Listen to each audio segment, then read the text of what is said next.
Halo, selamat pagi, selamat siang, selamat sore. Di video kali ini kita akan membahas tentang sistem operasi, lebih tepatnya Windows. Siapa yang nggak kenal Windows? Windows sendiri diluncurkan pada tahun 1985 yang bernama Windows Graphical Environment 1.0 yang berbasis 16 bit. Pada tahun 1987 dikembangkan Windows 2.0 dengan prosesor Intel 286, memori yang lebih besar, fitur komunikasi antar aplikasi menggunakan DDA atau Dynamic Data Exchange. Pada tahun 1990, Windows 3.0 diluncurkan. Di sini ada fitur SDK atau Software Development Kit, juga dikenalkan dengan FXD, Virtual Device Driver, untuk meminimalisir ketergantungan setiap driver pada perangkat keras tertentu. Windows 95 dikembangkan pada tahun 1995 dengan memiliki integrasi 32 bit dan juga TCP/IP (Transmission Control Protocol) atau Internet Protocol. Windows 2000 diluncurkan pada tahun 2000, lebih tepatnya 17 Februari, khusus untuk dibuat untuk kalangan bisnis. Di sini ada juga versi profesional, server, advanced server, dan data center server. Fitur-fitur baru diadopsi dari Windows 98, juga ditanamkan di dalamnya seperti Device Manager yang telah ditingkatkan dengan menggunakan Microsoft Management Console, Windows Media Player, dan DirectX 6.1 yang meningkatkan sistem operasi berbasis kernel Windows NT untuk menjalankan game. Windows ME atau Millennium Edition dikembangkan pada 14 September tahun 2000 yang disebut sebagai tahun milenium. Dibanding Windows 98, Windows ME memiliki boot time yang jauh lebih cepat. Pada Windows ini pertama kali ada fitur sistem restore untuk merestore PC. Windows XP diluncurkan pada tahun 2001. Diperkenalkan Windows XP nama kode Whistler. Selama pengembangan, Windows XP merupakan versi sistem operasi Windows yang paling lama, paling tidak hingga saat ini, karena memang berkisar dari tahun 2001 hingga tahun 2021. Windows Vista dirilis pada tahun 2006 untuk penggunaan rumahan di kalangan pebisnis. Pada tanggal 30 Januari 2007, Windows Vista memiliki fitur-fitur Windows yang perubahannya bisa dikatakan radikal, terutama pada bagian UI atau User Interface. Selanjutnya, pada tahun 2009, Windows 7 dirilis, lebih tepatnya 27 Oktober 2009. Windows 7 memiliki fitur yang baru. Di antaranya adalah jam list, taskbar yang membuka program dengan tampilan kecil, Windows Media Player 12, Internet Explorer 8, dan lain sebagainya. Oke, di sebelah kiri kita ada Windows 10, di sebelah kanan kita ada Windows 7, di mana tampilan pada masing-masing Windows terlihat sangat menarik di Windows 10. Tampilannya sangat simple dan elegan.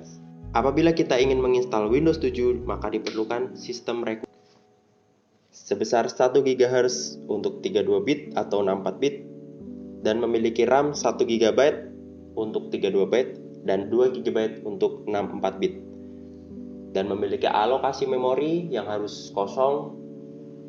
Untuk 32 bit kita memiliki alokasi memori yang harus kosong sebesar 16 GB dan untuk 64 bit dan untuk 64 bit kita harus memiliki alokasi memori sebesar 20 GB. Di sini saya menginstal Windows 7 pada prosesor Intel Core 2 Duo E7400 dengan clock sebesar 2,8 GHz dan memiliki RAM 2 GB.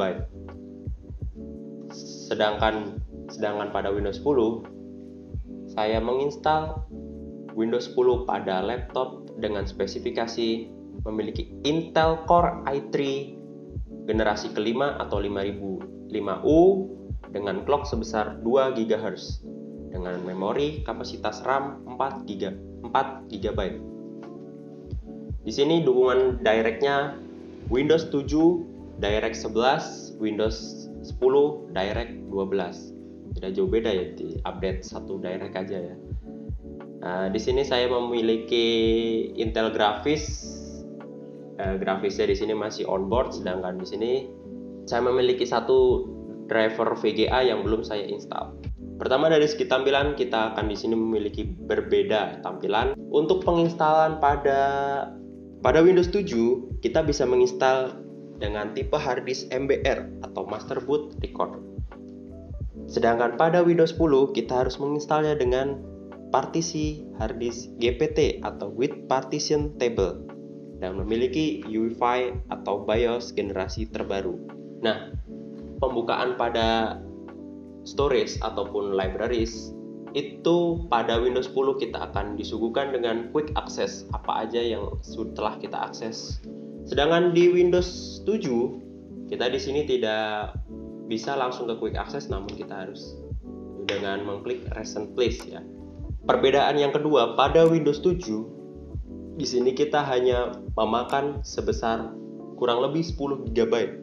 Sedangkan pada Windows 10 di sini kita memakan lebih banyak dari Windows 7. Kedua sistem operasi ini sama-sama tidak diinstal driver eksternal ataupun driver masing-masing.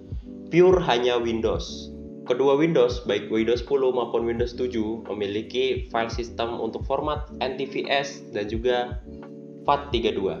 Namun, pada Windows 10 memiliki file system format FAT dan Windows 7 memiliki file system format exFAT. Pada Windows sendiri biasanya banyak sekali ya untuk file programnya, itu biasanya ekstensinya .x, dan selain .exe maka bisa .msi. Itu biasanya pada program filenya Windows tersebut. Windows biasanya developer programnya banyak sekali ya, dari mulai yang terlama hingga terbaru. Perbedaan selanjutnya, di Windows 7 itu tidak memiliki sistem update atau memiliki sistem update namun manual. Sedangkan pada Windows 10 dia memiliki sistem update otomatis, yang dimana apabila kita menyalakan hotspot ataupun wifi, di sini kita akan langsung mendownload update dari sistem Windows tersebut. Nah, di sini contohnya di sini kita ada update dari drivernya ya, NVIDIA, Intel, ada drivernya NVIDIA, Intel, Asus MOS, Intel, MediaTek, dan ini update dari drivernya. Sedangkan pada Windows 7 sendiri di sini tidak memiliki update Windows sama sekali, atau kita bisa memanualkan update Windows tersebut. Untuk kecepatan, Windows 10 dan Windows 7 untuk kecepatan booting lebih baik di Windows 10. Namun apabila sudah terjadi update, itu akan biasanya lebih berat ya. Maka bootingnya akan lebih lama dibanding Windows 7. Dari segi tampilan dan ekonomisnya lebih bagus Windows 7, namun di Windows 10 tidak memungkinkan untuk lainnya ya.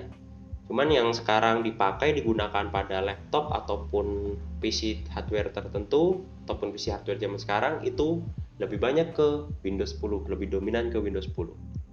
Sistemnya menarik, terus file sistemnya yang terbaru, format file sistemnya karena exFAT sudah jarang digunakan ya. Dari segi harga, Windows 7 lebih murah dibanding Windows 10 untuk originalnya. Di kedua ini masing-masing sebelum terinstall Microsoft Office, di sini akan terinstall yaitu WordPad. Untuk Windows 7 ini kita memiliki Windows Defender, namun tidak aktif secara otomatis, harus manual. Yang dimana kita di sini bisa install crack sesuka kita tanpa harus mematikan Windows Defender tersebut. Namun lain halnya apabila kita membuka crack pada Windows 10. Apabila kita mengekstrak crack pada Windows 10, di sini maka Windows Defender akan mendeteksinya sebagai virus dan akan menghapusnya secara otomatis. Seperti ini, maka Windows Defender akan mendeteksinya sebagai virus pada loader. Padahal di Windows 7 kita lihat sendiri loader tidak terdeteksi sebagai virus. Maka apabila kita akan menginstal aplikasi yang teridentifikasi sebagai virus, kita harus menonaktifkan Windows Defender pada Windows 10 dengan cara Windows, klik setting, lalu update and security, dan kita ke menu security, virus and threat protection,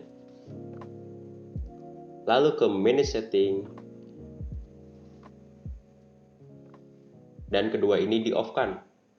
maka Windows tidak akan mendeteksinya sebagai virus. Apabila kita merestart PC kita, maka Windows Defender otomatis dia akan mengaktifkan Windows Defender-nya. Masing-masing Windows tidak dapat berjalan dengan sempurna apabila tanggal dan waktu yang digunakan saat ini tidak cocok. Nah, padahal ini harusnya tanggal yang benar adalah tanggal dan jam di Windows 7 ya, dibanding tanggal dan jam di Windows 10. Ini saya belum konfigurasi ini. Dua-duanya apabila kita membuat partisi selain NTFS ataupun FAT ataupun exFAT ataupun FAT32 ini tidak bisa terbaca ya. Padahal di sini saya menginstal di kedua ini ada partisi yang bernama ext atau partisi Linux sendiri.